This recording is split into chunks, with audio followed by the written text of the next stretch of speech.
We're going to spend about 45 minutes, I hope, having a little fun and going through some of the key topics I think are important wherever you are in your retirement journey. Okay, so before I get started, I always like to get a feel of the room. And so who here would say, by a show of hands, that you are retired? You've transferred into that other known place. 2 hands.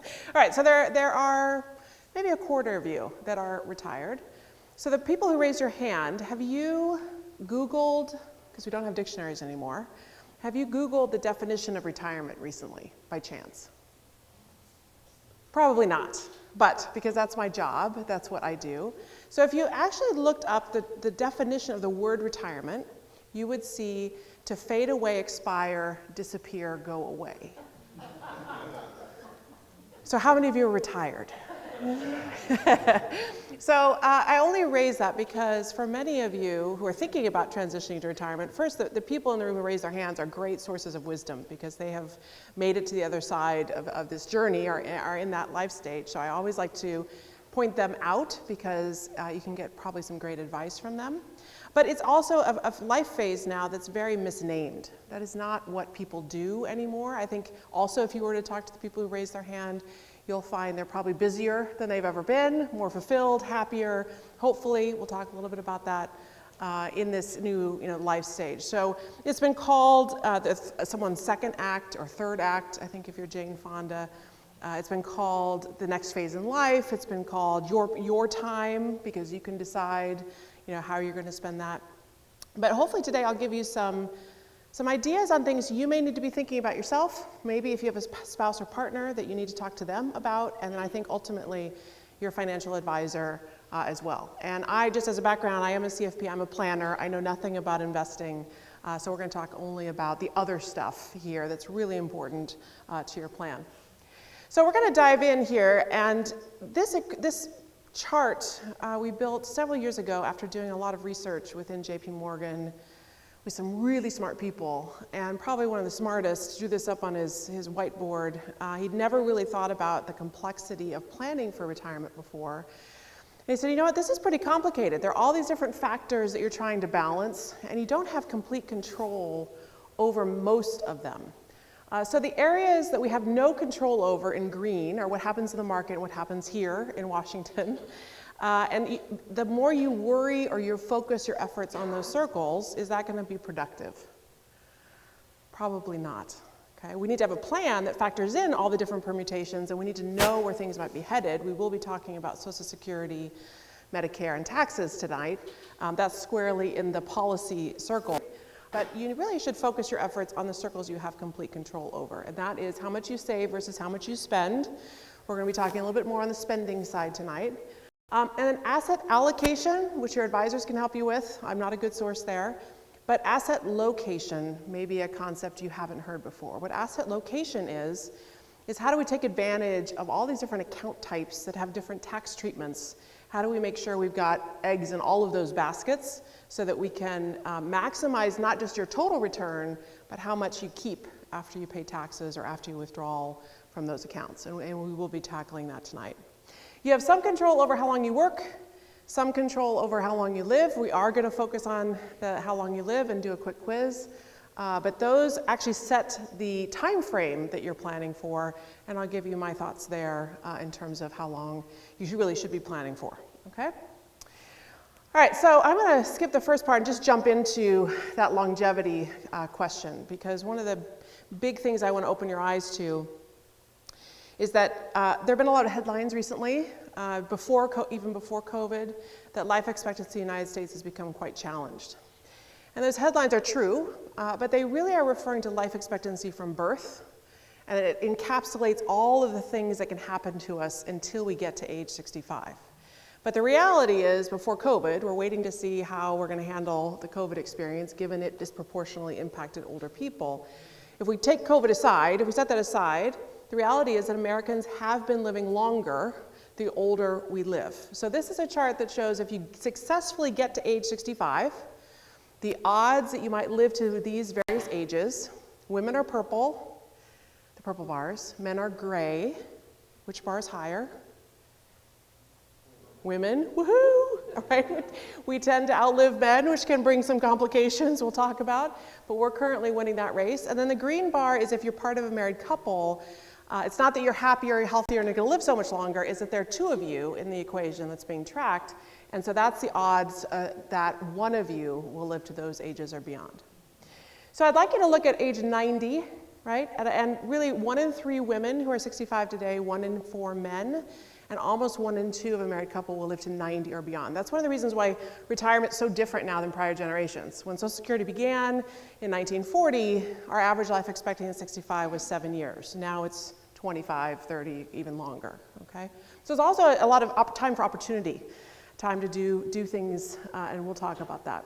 So this is all of America. So this includes people that do really bad behaviors. What's one thing that kills us early?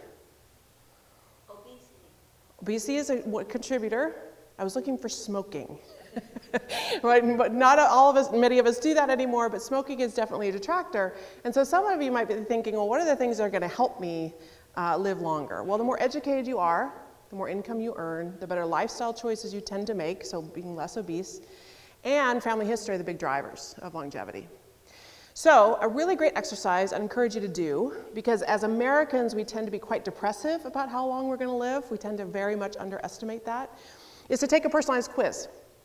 And so I've been following a gentleman by the name of Thomas Perls, P-E-R-L-S. He is the head of centenarian research at Harvard. And he wrote a book probably now about 10 years ago based on his research of centenarians in Boston. And it's a 40-question quiz at livingto100.com. It's a fun Friday night exercise with a glass of wine. Find out what your life expectancy is. But livingto100.com, free quiz, answer the 40 questions. Of course, it's going to ask you your BMI. It's going to ask you how active you are. Have you smoked? Do you have high cholesterol? Do you have high blood pressure? But then it asks, I think, some really creative questions that he found were definitely either contributors or detractors from life expectancy. So we're going to do a couple of my favorites, and I'll give you a sense of how the quiz works. How many of you eat bacon, bologna, hot dogs, pork roll, which is that mystery New Jersey meat, or bratwurst, that type of class of food, have that at least once a week? Once a week. All right, that's my Sunday. I love my bacon, egg, and cheese on a croissant sandwich. All right, so if you raise your hand, that's -3. Not good. Charred meats, mystery meats, meats that are made and put into wrappers, not a good choice. Now, it's not -3 years. It's an order of magnitude, okay? How many of you drink moderate amounts of alcohol every day? Moderate is 1 glass of wine for women, 2 for men, or the equivalent in beer or hard liquor. Excellent, that's +3. Lots of times people raise their hand once they find out that's positive, admit to that. So that's a positive. It's all about moderation. The oldest human ever, does anyone know how old she got to be? They're all women. 122, French woman, her advice, she smoked 1 cigarette a day and had 1 glass of red wine. And she was good to go until 122. All right, so moderation. Now, some people, if you're like me, I usually don't drink during the week, but on Friday I get home, open that bottle, sit down, start watching something like Homeland, and by the 3rd episode, the bottle is gone. All right, if that happens, you've just taken a +3 and made it a -6. Okay. I'll tell the other favorite story I have. The second oldest woman that I tracked for a while, she was Italian. She was profiled in the New York Times, I think in 2015 when she turned 115. She died at 117, I think. So she was Italian. Her recommendation was that she had been told at a young age to drink 3 raw eggs every day, which she had done religiously until her 110th birthday, when the doctor told her that it may be too much cholesterol, so cut it back to 2. My insight there, 110, you want that 3rd raw egg, go for it, right? But she said the other big contributor is that she hadn't had a husband since 1938. So she hadn't had that stress. All right, so how many of you drink more than 2 cups of coffee a day or equivalent level of caffeine in soda or tea? It's bigger than a grande, I think, at Starbucks, in Starbucks speak. Okay, that's also -3. So you can have your wine maybe the night before, followed up with lots of coffee the next day, and maybe you're back to neutral. How many of you floss your teeth every day? Hands up, +2, hands down, -4. Right? Bad things get into our teeth, grow, goes to bad places, does bad things, so please floss. The last question here, well, actually I have two more, but the last one in terms of behavioral choices is strong friendships, strong social connections, which are really important in retirement and can be a challenge for older individuals. I think you probably have seen some of the studies that show how social isolation can be very much a detractor in terms of longevity. So much so that United Health actually has found that if they have an isolated senior, if they just pay for a nurse to go out and just spend time with that person, maybe not even deliver medical services, that keeps costs down because that social interaction is so powerful. So how many of you have close, really close friends? I call them 2 a.m. friends. Like something really bad is happening at 2 a.m. and you have 2 to 3 people that immediately jump to mind that would answer their phone and come and help you. All right, excellent. That's +6, just to give you a sense of how that strong type of social connection can be. All right, so those are all my fun, don't eat bacon, do have a little wine questions. But the one that's +26 is how many of you have had 2 of your blood relatives, so aunts, uncles, parents, grandparents, at least 2, who have lived beyond the age of 90 on their own in their house? Wow, lots of longevity in here. All right, so that's going to be the biggest single predictor, right, your genes, in terms of keeping you older longer. But again, those behavioral choices are really, really important as well. Okay? So really important to be thinking about your longevity, having a good view on what that's going to look like, which is why I spend so much time up here talking about that early in the presentation.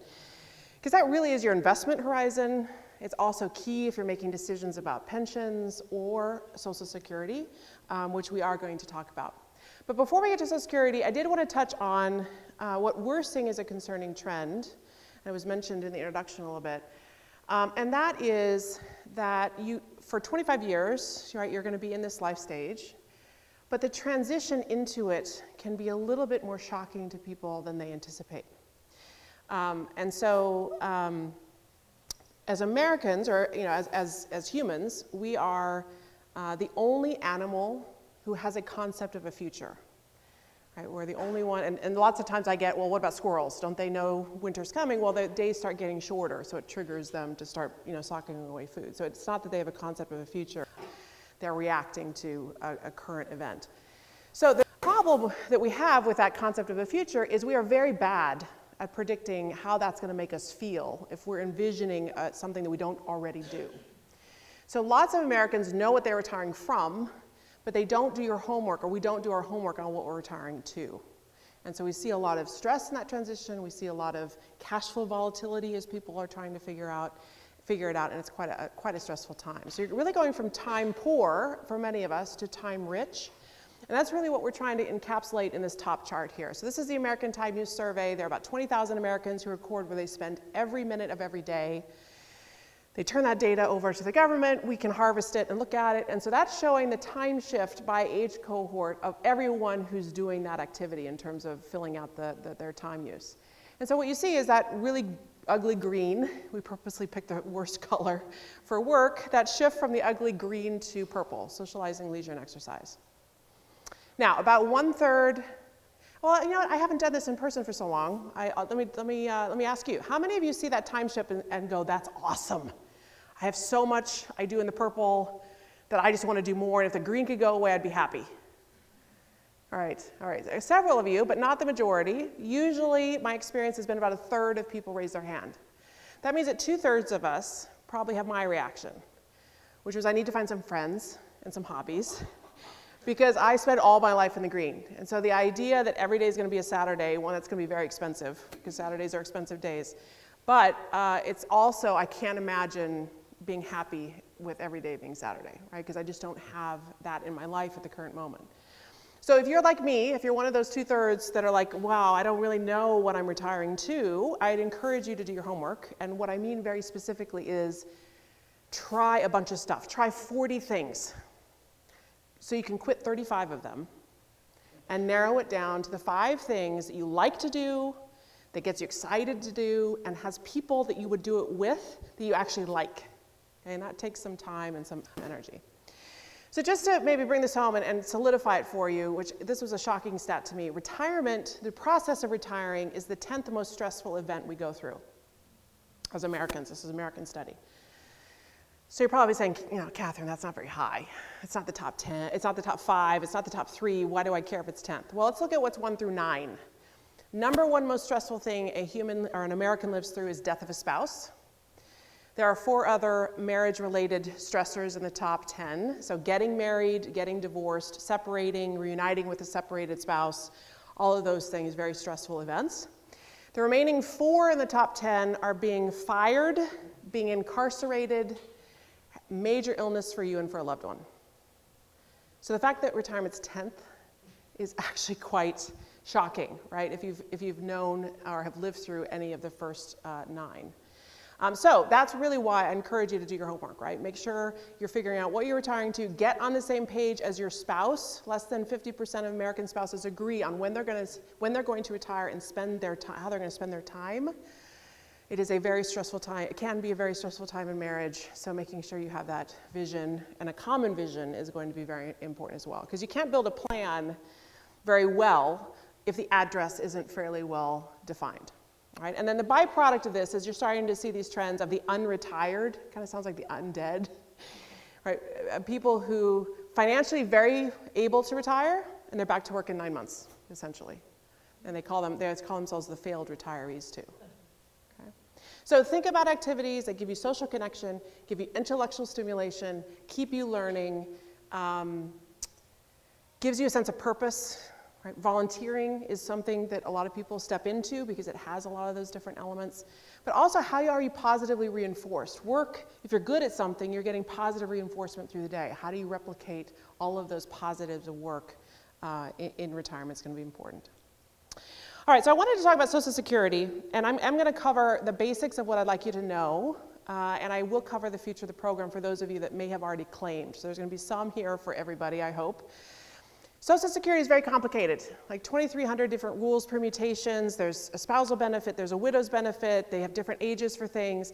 I'm just going to focus here on your personal benefit. If you have earned one, if you've worked for 10 years, you are eligible for Social Security.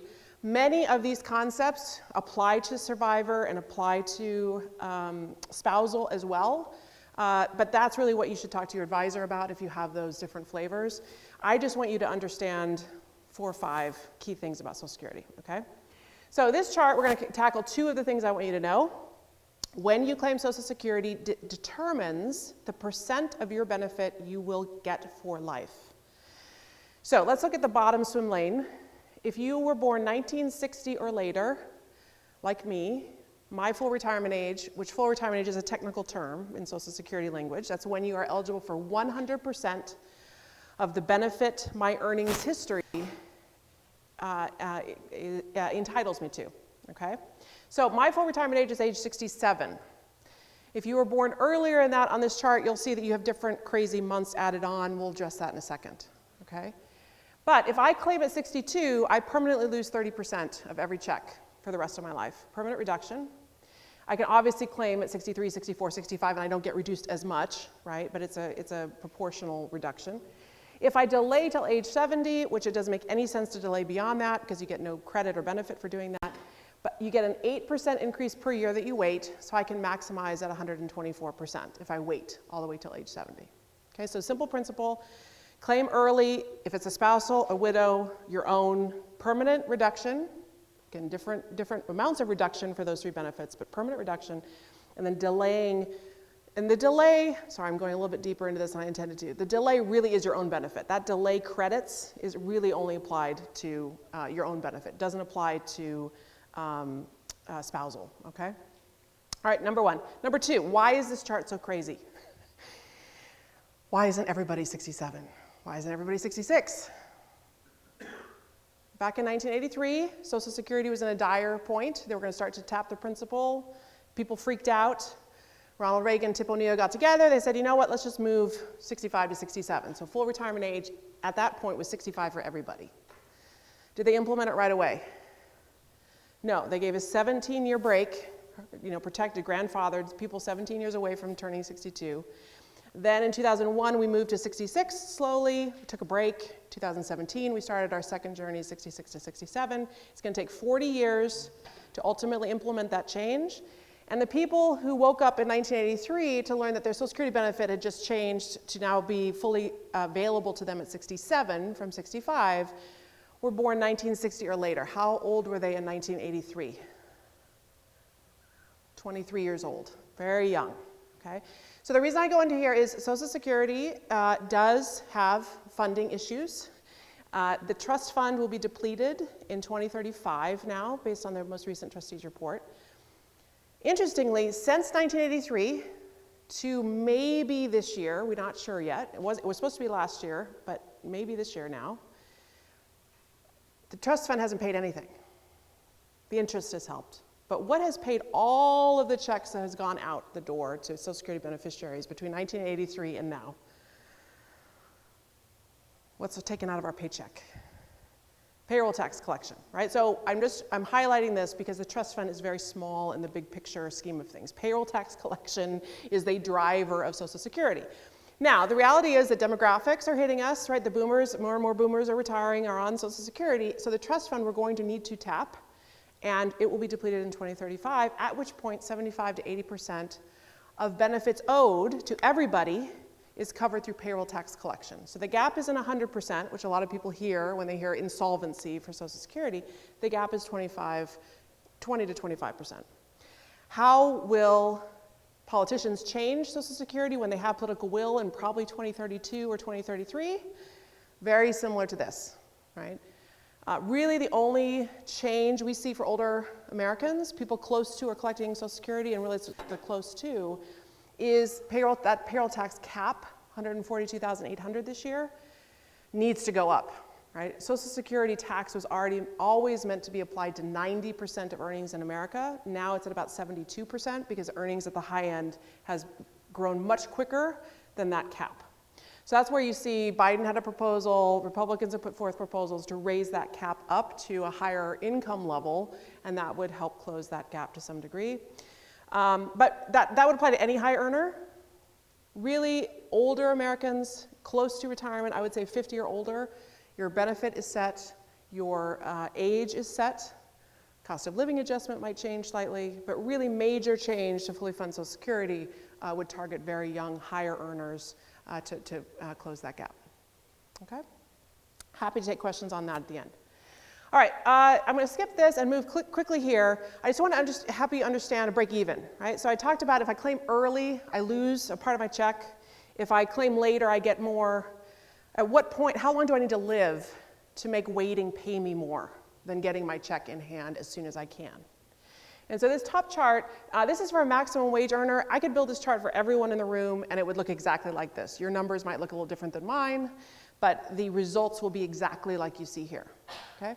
So if you look at the purple, this person at 62, $2,300 a month, you see the purple bar is growing. That's the total amount collected from Social Security. No investment return. This is assuming you're collecting it, and we're just counting the dollars that are going into your bank account, okay? Claiming at full retirement age, about $3,300 a month in gray. You see a white space, which we'll address in a second, but by the age of 77, we show you that that's the age at which collecting later, getting that bigger check, you would have collected more, $499,000 versus $494,000. So that's your break-even age. If you live to 77 or later, claiming at full retirement age will give you more out of Social Security if that's your goal. Then comparing full retirement age to age 70, that break-even age is 81. And then we include age 90, just to highlight the longer lived you are, the more value you're going to get from Social Security if you wait to claim until age 70. So that's number 3 thing I want you to understand. Number 4, what are the odds if you're currently 62 today and making this decision that you will live to those specific ages? So let's look at the age 81. 6 in 10 men, 7 in 10 women, almost 9 in 10 of a couple will have one live to age 81 or beyond. Why do we include the couple there? So if I'm collecting, if I was married, my spouse is collecting, one of us passes away, do we get both? No, you get the higher of the two. So if you have a big income gap between your earnings records, you want to have that primary earner think about how do I maximize my benefit, not just for my life, but for us as a couple, because that's going to be the benefit that will continue once one of you passes away. Okay? Now the last thing I want you to know is addressing this white space. Can you out-invest Social Security, or you know what, I have a portfolio that's tangible, I can see it. I'm really nervous about tapping it. I'll just take Social Security early at a discount. Okay, so this is what this chart is showing. It's a heat map of the 3 major claiming ages. It's showing your portfolio return vertically, net of fees, and then life expectancy across the bottom. If you can earn 9 to 10% in the market net of fees every single year, yes, you should claim Social Security at 62, full stop. If you don't think you're going to make it past your mid-70s, you should clearly take it at 62. So it's the intersection between the age and the return. But as the return expectation comes down, this would be a good question for your advisor. What does he or she think over the next 20 to 30 years? You might be able to average in your return, and your longevity increases. You can see how the combination, the total value for your portfolio and Social Security can be either full retirement age or age 70. Okay? Okay, let's talk about taxes. Yes? I took Social Security at 70, but now that I'm 72, I can't do the things that I could have done at 65. So is there a quality of life issue there where I could have done more vacations at 65? That's a very good question. So I should have stopped and said, what I just went through with you are the quantitative facts about Social Security. And then you're raising kind of a qualitative view.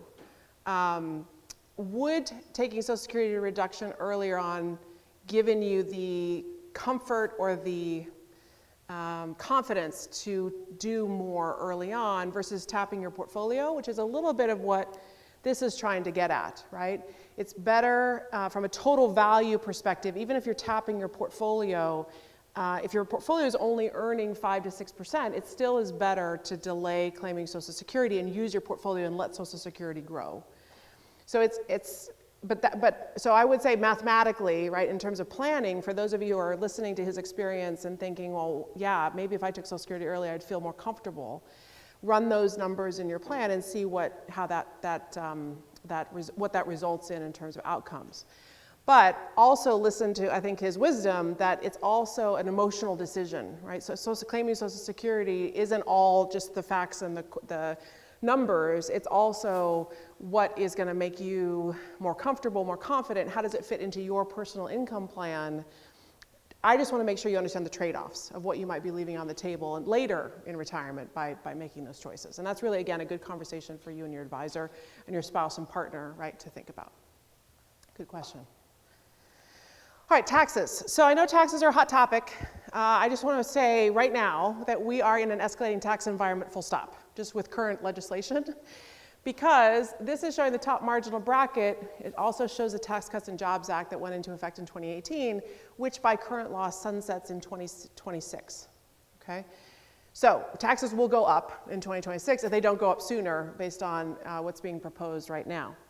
So with that mindset that we might be right now in a little bit of a trough from a tax perspective, I do want to revisit the importance of having income tax diversification and opportunities for you to maybe achieve that now, wherever you are in your journey, okay? So our incentive-based retirement system can be very overwhelming and confusing. So I just want to create common understanding before we dive into these account types. So a pre-tax 401k, traditional IRA, and a Roth. We're going to look at those two, okay? The pluses are where they get good tax treatment or you avoid taxes. The minuses are where you owe tax. So obviously a pre-tax 401k or traditional IRA, you get a tax deduction or you deduct or eliminate that contribution from your tax picture in that year. So that's the plus. You get tax protected growth and then you pay tax when you make a withdrawal. So that is a great account to save into when taxes are higher or lower when in retirement? Lower, right? So if taxes are high right now, taxes are going to be lower when you're going to make your withdrawal. It's all about the arbitrage between the two, okay? Roth is the opposite.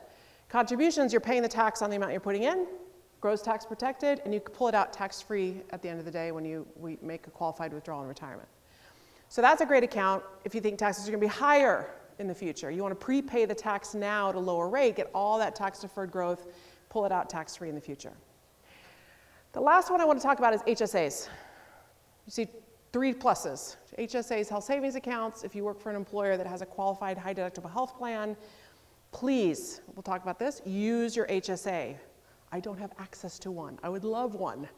But it is the most tax efficient account if it's used for retirement, I would argue retirement medical expenses. Of course, you can draw it out earlier for qualified expenses if you have them. Think of it as a long-term account, and I'll tell you why in a second. All right, so when do you save into a Roth versus pre-tax? What's the rule where there's some exceptions? For our kids, they start out, this is a wage curve. We start out, we can probably all agree, I was super cheap in my 20s. I knew nothing, and I was being trained on the job. I wish I had access to a Roth 401k or IRA, could have paid tax at a very low or no bracket, and socked away money for my retirement. So please tell your children to do a Roth if they're in that type of life stage. As we grow, our income grows, we want to start throwing some more of that into the future. And if you're a mid-career person like I am, you want to throw all of that in the future if you possibly can and pay at a lower rate when you're making withdrawal. So that's the rule. That's a general rule. Now, there are two exceptions. One, I mentioned myself. When I began, there was no Roth 401k, so I have religiously saved into 401ks and IRAs. I've done everything I possibly can to defer tax. I'm tax concentrated. I'm tax deferred concentrated. If I continue to throw all my money into the future, every dollar I draw out in retirement will be subject to tax. It's going to drive my Social Security taxation. It's going to drive my Medicare premiums. And I'm really at risk for what the future tax picture holds because I have no other sources to draw from. So if you're in that situation, think about changing your contributions at least and building up a tax-free pool with a Roth 401k that does not have income limits. It's always a point of big confusion. A lot of times more senior people are like, oh, I can't contribute to my company's Roth option because I make too much money. They're confusing the income limits on a Roth IRA, which do not apply at all to the Roth 401k. Now, the other exception I'd encourage all of you to think about is circle number 2. When we retire, we are often in very low brackets before RMDs, before we take Social Security. That is a great time to do Roth conversions, while we still can. In the current proposals, they're talking about eliminating Roth conversions for certain people, high-income people usually. But it's a great way, again, to lock in the taxes that you're going to owe at a lower bracket, get it into a tax-free account for life that is not subject to RMDs, and passes to the next generation tax-free. Okay, so maybe something to talk to your tax professional and your advisor about. I mentioned HSAs. HSAs, triple tax advantaged. This is showing someone maximizing that for 15 years, contributing in the dark blue, $149,000, not touching it, well, one, investing it, and not touching it, those two things. And you can see how that can grow, $80,000, $81,000 in those tax-deferred earnings. And also, you obviously get the tax deduction, which we don't include in the total because most people spend their tax refunds, just as an example. The problem that we see with HSAs is people still fund them up to the amount they think they're going to spend in the current year. So they get the tax deduction, but they aren't getting any of the growth opportunity that account, that second plus in that table that an HSA can provide. And by doing this for 15 years, we estimate this covers 13 years, of Medicare-related costs for a retired couple, right? So it can be really meaningful as an accumulation vehicle.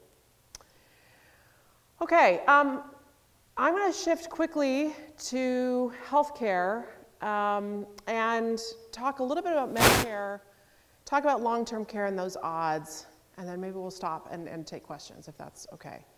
So the number one reason that most Americans are very worried about retirement or longevity risk, the risk of running out of money before they run out of time, is healthcare costs. So I want to do two things. I want to talk about why that's a rational fear, and two, talk about how to really think thoughtfully about healthcare, medical care versus long-term care, and planning for those separately. So I just wanted to highlight why it's a scary topic. This is a really easy chart to tell the story. The top chart is showing you the percent of households spending, comparing a pre-retiree in gray, who's 55 to 64, to households that are 75 plus. And so you can see how healthcare, you're spending 5% more of your spending on healthcare. So it's a rare category that you do more of, you buy more of as you get older, and you have age-related increases with Medicare as well. You'll also see housing excluding mortgage also is an area that you're going to spend more on, particularly if you age in place. Right? Maintaining homes, living in homes longer, retrofitting them, that's everything but your mortgage. Housing continues to be your highest, but also could be more expensive to you, x the mortgage piece of it. The other positive thing here is charitable contributions and gifts. We tend to do more when we're older. We've done a lot more in 2020 and 2021, as we've seen in our data. A lot more charitable giving happening right now. That is a rare category that makes us happier the more we do it. Okay? Now, it's also, healthcare is a fast inflating category, 4.7%. It surpasses college education. So if you think about what you paid for your college or your kids' college, and maybe what you're paying for your kids or your grandkids, that's the degree to which healthcare is growing year over year, not factoring in you're buying more of it, right, as you get older. So that's why healthcare is scary, is it's a fast inflating category you buy more of at older ages. And just give you a sense of older, the degree of spending. A 75+ person in the United States spends 4 times what I spend in my 40s. But I can expect to double my healthcare spending in the next decade, and then 10 years from there it'll triple, and by the time I'm at that older age it'll be 4 times what I consume today, just to give you a sense. All right, so what are Medicare-related costs? This is what we see new enrollees on original Medicare, the data that we buy, numbers that we crunch, about $480 per month per person. It's about $5,700 per year. But you have to plan for a pretty aggressive growth rate here. So 6% is what we recommend. And that, again, is a combination of inflation and what we see in terms of behavior and costs. And so by the time you're 95, in constant dollars, it will essentially triple over the course of your retirement. So I'd encourage you, put these numbers in your plan, in your projections, make sure these are covered. But usually when I go through these numbers, for most people in the room, you're like, okay, I think that seems reasonable. But I'm really worried about long-term care. Now, the one thing I do want to highlight here are these surcharges. Medicare is already means tested. If your modified adjusted gross income falls in these levels, this is the additional monthly premium you'll be responsible for you and your spouse. So you just need to be cognizant here in terms of if you're doing Roth conversions, that's pushing your modified adjusted gross income up, as an example. But second, the more you have tax deferred, the more you might hit some of these limits. And it may be difficult to do when you're married, because those married filing jointly are pretty high. If you don't have a pension, having that level of taxable income is pretty high. But look at the filing singly. They're half. So that's where we see most households triggering these excess premiums, is they have large IRAs that they've both been living with, and then one spouse passes away. And now you have RMDs that are much, much larger, you have similar RMDs, but you've got, half of the amount that you are able to have before you hit these surcharges. So again, another reason not to be tax deferred concentrated, and where Roths can be helpful, right? All right, now I want to tackle long-term care, just because I want you to understand the odds that it might happen, who does it happen to, length of stay, and those costs, because that's really where I'd like you to put your efforts in terms of having a plan, a proactive plan, and not just self-insuring or not just kind of letting it happen, because I think this is where we're seeing some pretty significant risks going forward. So long-term care, what are the odds at the top that you're going to need some sort of care? Women, really a 3 in 4 chance, men, a 2 in 3 chance that you'll need some sort of care. Unpaid care is definitely something that most people experience, usually from a spouse. But interestingly, just saw some recent stats that an adult child is 8 times more likely to be doing caregiving for a parent than your spouse. So when you're thinking about this risk, I saw my parents do it. They looked at each other like, "You going to take care of me?" "Yep, I'm going to take care of you." "Good." Fist bump, we're good. And I'm realizing that I'm probably going to be the one who's doing this, and I wasn't obviously in the room when they had that discussion. So paid care, nursing home, assisted living gives you a sense. Assisted living is pretty low simply because usually people stay at home as long as they can and use paid home care, and then they go into nursing home if something happens. So down at the bottom, you'll see the distribution of length of time. Men much more likely to have smaller, shorter lengths of stay. Women more likely to have longer lengths of stay. Why is that? Why do men just do, they have less likely needs, right? They don't have as long of a stay. Any ideas? Yep, wives take care of them, and the men then die, right? And leave us to find someone to take care of us, essentially. And well, I won't go there. Okay, we'll just leave it at that. Okay, so you need to be thinking about this as a couple, but all the women in the room, I really think it's an important topic to make sure that you're understanding and having a plan for. What is the in-home care costs here? So this is a heat map. Of course, there's nursing home, there's assisted living. I'm just showing home health aid because that's what typically most people use in their homes for a period of time, and you get a sense of the cost per hour currently for a caregiver in these states. Obviously, the Southeast is the most cost, the least cost. The dark green is the most expensive. It looks like Virginia is a little bit less than Maryland and the surrounding areas here, but just gives you a sense of that particular care cost. And then there are a number of different options. So I'll stop on this slide, but I just think it's really important that you understand that most people use a number of different these options: family, their personal savings, exploring insurance options. There are a lot of different insurance options now, not just traditional long-term care, but hybrid products with life insurance or annuities that, I think that the risk with long-term care is that people are uncertain that they're actually going to need that type of coverage. And so, these hybrid products make sure that if you don't, then the full value goes, whether it's a life insurance contract or whether it's an annuity payment, goes to beneficiaries. Life plan communities really are growing, and so if you'd like more information there, mylifesite.net really is a great resource. Home equity, and after all of those are exhausted, I think we all know that that's when Medicaid kicks in, but that's really when you have really no resources left. All right, I'll stop there. It's not a good topic to stop on because it's not perfectly, really happy. But if I could summarize, and then I'll take questions. So number one, we talked about plan for that long life. Time poor to time rich. Do your homework. Make sure you know what you're retiring to. You practice it. You make sure this is really what I'm excited about moving to so you can make the most of this life stage. With that long life, make an informed decision about Social Security, understanding how it works, but also how it fits into your personal situation. Plan for health care costs, growing again at 6%, and have a plan for long-term care, real critical risks to address.